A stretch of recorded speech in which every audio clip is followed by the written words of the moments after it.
Di pesisir utara Pulau Jawa, tepatnya di sepanjang jalur perdagangan utama Nusantara, tumbuh sebuah kota yang dalam diamnya menyimpan begitu banyak cerita. Cirebon. Ia bukan hanya nama di peta, bukan sekadar kota yang dilalui kendaraan di jalur Pantura, tetapi sebuah warisan sejarah yang hidup.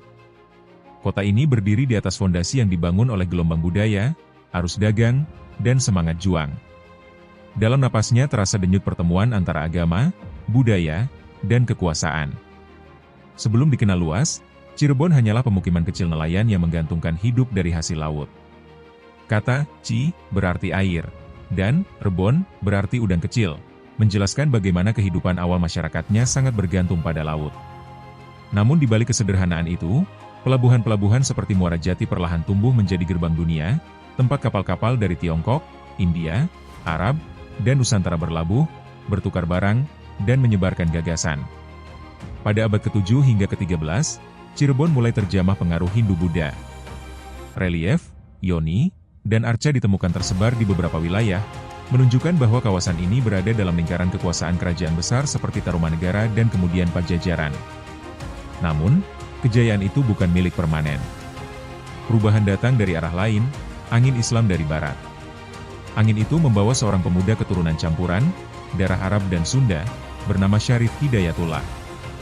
Ia datang ke Cirebon, menapaki jejak ibunya, Nyai Rara Santang, dan menemukan di pesisir ini ladang yang subur untuk menyebarkan Islam. Ia dikenal kemudian sebagai Sunan Gunung Jati. Sunan Gunung Jati tidak hanya membawa ajaran agama. Ia membawa visi tentang masyarakat yang harmonis antara tradisi dan pembaruan. Ia melihat potensi Cirebon bukan hanya sebagai pelabuhan, tetapi sebagai pusat peradaban. Melalui pendekatan budaya, ia menggabungkan Islam dengan seni, bahasa, dan struktur sosial lokal. Ia mendirikan Kesultanan Cirebon pada tahun 1479, bukan sekadar kekuasaan politik, tetapi sebagai pusat dakwah dan kebudayaan. Di bawah bimbingannya, Cirebon menjalin hubungan erat dengan Demak, Malaka, bahkan hingga Kesultanan Turki Utsmani. Kota ini menjadi simpul penghubung antara pusat Islam di timur dan barat Nusantara. Pelabuhannya sibuk, pasar-pasarnya ramai, dan keratonnya menjadi tempat berkumpulnya para ulama, seniman, dan pedagang. Masa keemasan Kesultanan Cirebon tidak hanya diukur dari luas wilayah atau kekayaan materi. Ia diukur dari kekayaan budayanya. Dari batik bermotif megamendung, yang menggambarkan filosofi kesabaran, hingga seni lukis kaca yang menggambarkan kisah para nabi dan wali. Tari topeng, dengan gerakan anggun namun syarat makna, menjadi simbol komunikasi spiritual. Namun kejayaan itu mulai redup.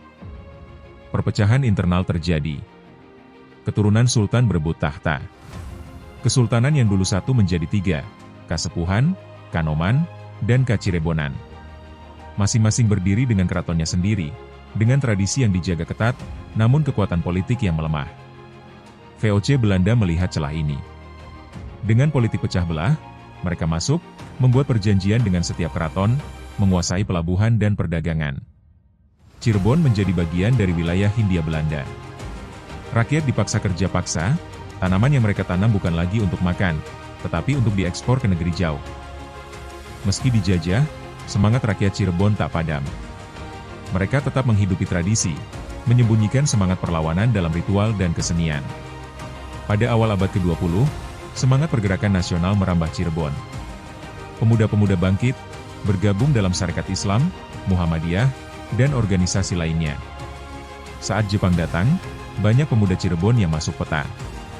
Setelah proklamasi kemerdekaan, rakyat Cirebon berdiri di garis depan mempertahankan Republik.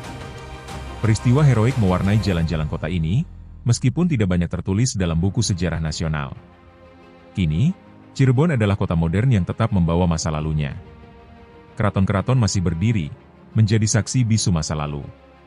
Pasar Kanoman tetap ramai, batik Cirebon masih dibuat dengan tangan, dan seni lukis kaca tetap dipelajari anak-anak muda. Di tengah gempuran modernisasi, Cirebon berdiri sebagai pengingat bahwa Indonesia tidak dibangun hanya oleh ibu kota dan pusat-pusat besar, tetapi juga oleh kota-kota kecil yang menyimpan denyut peradaban. Cirebon, dalam senyapnya, telah berbicara banyak dalam sejarah panjang negeri ini. Dan mungkin, jika kita diam sejenak di Pelabuhan Tua Muara Jati saat senja, kita masih bisa mendengar gema langkah Sunan Gunung Jati, suara pedagang dari Gujarat, dan doa-doa yang dipanjatkan dari keraton-keraton tua. Cirebon, kota kecil dengan jiwa besar, tetap hidup dalam sejarah yang belum selesai dituliskan. Namun kisah Cirebon tak berhenti di situ. Pada abad ke-18 hingga ke-19, ketika Hindia Belanda memperkuat dominasi kolonialnya, Cirebon menjadi wilayah strategis dalam jaringan pemerintahan kolonial. Sistem tanam paksa diberlakukan. Rakyat dipaksa menanam tebu, kopi, dan nila untuk kepentingan Belanda. Jalan-jalan dan rel kereta dibangun, bukan untuk kemajuan rakyat, melainkan untuk memudahkan pengangkutan hasil bumi ke pelabuhan dan selanjutnya dikirim ke negeri penjajah. Perubahan sosial juga terjadi. Bangsawan keraton kehilangan banyak kekuasaan. Mereka lebih banyak menjadi alat seremonial dalam struktur kolonial. Namun, keraton tetap menjadi penjaga budaya dan sejarah. Pada masa ini, seni-seni klasik seperti gamelan, tari klasik, dan batik mengalami perkembangan gaya, karena berinteraksi dengan unsur-unsur asing. Di sisi lain, rakyat biasa semakin tertindas, namun benih-benih kesadaran nasional mulai tumbuh. Memasuki abad ke-20, kebangkitan nasional mulai terasa di Cirebon. Organisasi-organisasi seperti Budi Utomo dan Sarekat Islam membuka cabang di kota ini. Kaum pelajar dan ulama mulai membicarakan kemerdekaan, keadilan, dan persamaan hak. Pesantren-pesantren mulai mengajarkan pentingnya cinta tanah air sebagai bagian dari iman. Di saat yang sama, keraton tetap menjaga warisan spiritual dan kultural sebagai identitas Cirebon. Pendudukan Jepang membawa babak baru. Kekejaman yang dibungkus propaganda kemerdekaan Asia Timur Raya membuat penderitaan semakin dalam. Namun, di balik penderitaan itu, pemuda-pemuda Cirebon dilatih militer. Mereka kelak menjadi tulang punggung perjuangan ketika Indonesia memproklamasikan kemerdekaan pada 17 Agustus 1945. Tak lama setelah proklamasi, pertempuran terjadi di Cirebon. Belanda yang ingin kembali menjajah melalui Nica mendapat perlawanan dari Laskar Rakyat dan Tentara Republik. Peristiwa seperti serangan umum Palimanan dan pertempuran di Weru dan Gebang menjadi catatan penting, walau jarang terdengar dalam narasi nasional. Setelah pengakuan kedaulatan tahun 1949, Cirebon menjadi bagian dari Republik Indonesia secara utuh. Masa transisi ke sistem pemerintahan modern tidak mudah. Keraton mengalami perubahan peran, dari pusat kekuasaan menjadi penjaga warisan budaya. Namun para sultan tetap dihormati, bukan karena kekuasaan, tetapi karena peran historis dan kultural mereka. Pada era Orde Lama dan Orde Baru, Cirebon mengalami pembangunan ekonomi dan infrastruktur. Jalan raya, pelabuhan, hingga kawasan industri mulai dibangun. Namun sayangnya, pembangunan itu kerap melupakan keseimbangan budaya. Banyak warisan sejarah yang rusak, situs-situs tua yang terbengkalai. Baru setelah reformasi, kesadaran untuk melestarikan kembali sejarah dan budaya Cirebon tumbuh kembali.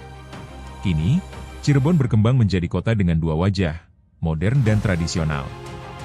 Mal dan hotel berdiri berdampingan dengan masjid tua dan pasar tradisional. Keraton tetap menjadi tujuan wisata sejarah. Anak-anak muda mulai tertarik belajar gamelan, menari topeng kelana, atau membatik dengan motif klasik. Pemerintah kota mulai menyadari potensi wisata sejarah dan budaya. Festival budaya diadakan secara berkala, menghidupkan kembali seni-seni tradisi yang nyaris punah. Kolaborasi antara seniman, keraton, dan pemerintah mulai menciptakan ruang kreatif yang memadukan masa lalu dan masa kini. Namun tantangan tetap ada. Arus globalisasi terus menggerus identitas lokal. Budaya populer asing masuk melalui layar gawai dan media sosial. Generasi muda kerap lebih akrab dengan budaya luar ketimbang kisah leluhurnya sendiri.